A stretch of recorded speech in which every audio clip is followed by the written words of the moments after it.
started. Good afternoon and welcome to Bear's Book Rundown for the week of April 27th, 2011. Here I am in one of my favorite places in State College. This is Sunset Park. I've spent a lot of hours here. I volunteered. We used to do things for the AIDS Project Center County up here. I volunteered for the Second Mile. Help with that. We've had Boy Scout or Cub Scout rallies up here back in the day, so I really like this place. It's a real nice area. It's got a little basketball court, a little baseball, and I just really enjoy it. So anyway, let's get right to the rundown. I've got a pretty big week this week. Some of it wasn't a horrible week. I had a lot of good stuff here, so let's get started here. My Bear's Book of the Bunch goes to, and believe it or not, even though it has one of the ugliest covers this week, Justice League Generation Lost, number 24. This was an extremely satisfying and well done conclusion to the Brightest Day saga here. It was nice to see Booster Gold actually get what he deserves instead of his normal crap. Still waiting for Wonder Woman to get back to normal. But if you haven't heard, this is a big spoiler alert. This is worth the best of the bunch right here, where it says Justice League International to be continued in the monthly series coming soon.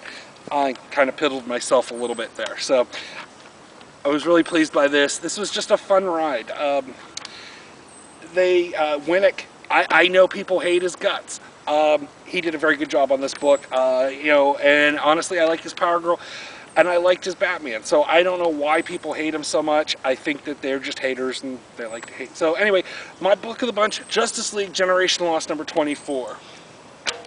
Alright. My bomb of the bunch, and this should come as no surprise, is Fantastic Farce number 2.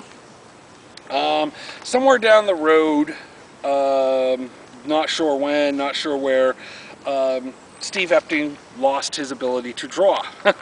I mean, his stuff looks worse now than what it did when he first started out 15 years ago in the pages of Avengers. I don't know why his stuff looks as shoddy. I don't know if it's rushed or what, but it looks rough. As for, they're still rocking the same ugly white costumes. And somewhere, Dr. Doom lost his ability to, be normal or be super intelligent, and it's just kind of like a bizarre. It's forced. I'm not really getting it. Plus, a second where this is very unlike the Fantastic Four. It's just not right. And obviously there's something with Valeria in here siding with Doom. I'm not sure how much longer I'm going to keep getting this book. It's a waste of $2.99 for me. I'm just not enjoying it. Hickman, I don't know what else he's done. I just don't think he writes very well, and honestly Epting's lost his pencil. So anyway, next is from best to worst.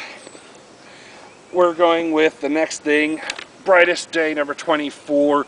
I mean, the cover alone, the return of the Swamp Thing, I think that's awesome. Plus, once again, I peddled myself a little bit.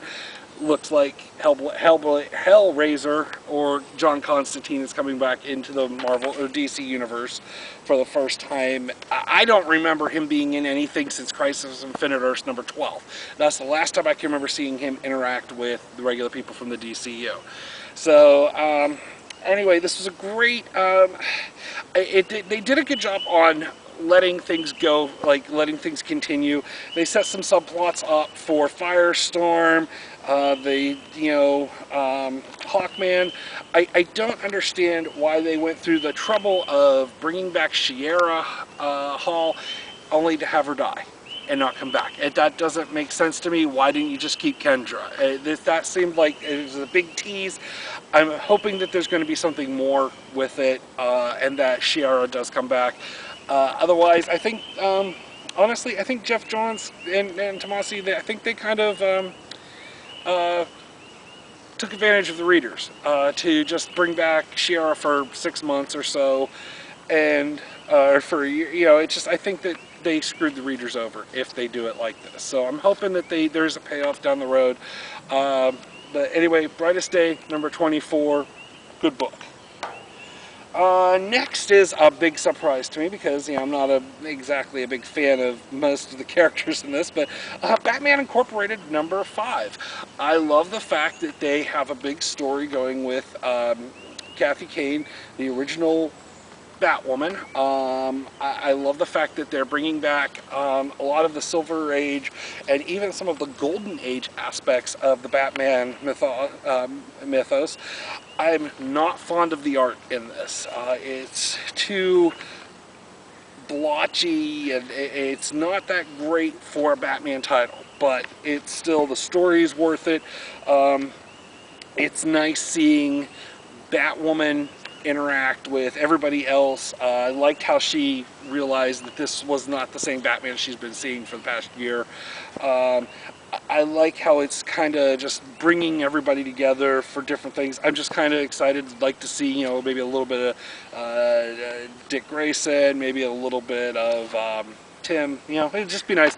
I'm liking this book. I thought I wouldn't.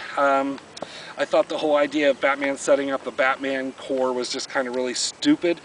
Still think so, but the other parts of this story is well worth the fact. So that's Batman number 5, Batman Incorporated number 5. Next we've got Part 6, War of the Green Lanterns, number 9. I'm really liking this. I like the fact that they're going up against Mogo right now.